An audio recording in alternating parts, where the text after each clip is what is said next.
तर आज असं झालं, 2-3 दिवस पाऊस जोरातच चालू होता. मग आम्हाला होत्या सुट्ट्या, मग आम्ही केलं फिरायला जायचं नियोजन. ती पण कुठं, भंडारा डोंगरावरती. पण पाऊस जास्त असल्यामुळे नदीला पूर आला होता. एवढा हरामी आहे का नाही हो, स्वतः रेनकोट घातलाय आणि मला घालून दिला नाही.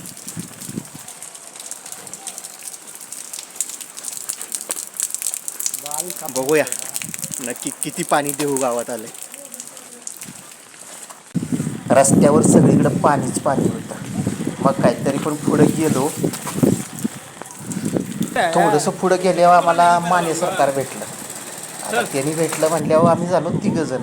आणि रस्त्यावर पाणी असल्यामुळं मग काय आम्ही रानातनं बगल्ली बोळातनं वाटा काढत बा कसं तरी एकदा चौकात पोचून पहिला चहा घेतला आजींच्याकडनं. एकदम गरम गरम चहा पिला. थंडीमुळं चहा डबल घेण्याची इच्छा होती, पण म्हटलं राहू दे, पहिल्यांदा पुलावरती जाऊया. मग आम्ही 3 पण गेलो पुलावरती. जाऊन बघतो तर काय, अहो खरंच की सगळीकडं पाणीच पाणी होतं. नदीवर पोचलो तर एक गाडी पुकरायला होतीच की इंद्रायणी नदीनं धोक्याची पातळी ओलांडली आहे, कृपया पुलापासून दूर राहा. मग काय साईडला उभं राहून आपलं इकडं तिकडं बघितलं, गर्दी पण तेवढीच बघायला होती बघा. आणि हे आहे आमचं इथं गाथा मंदिर.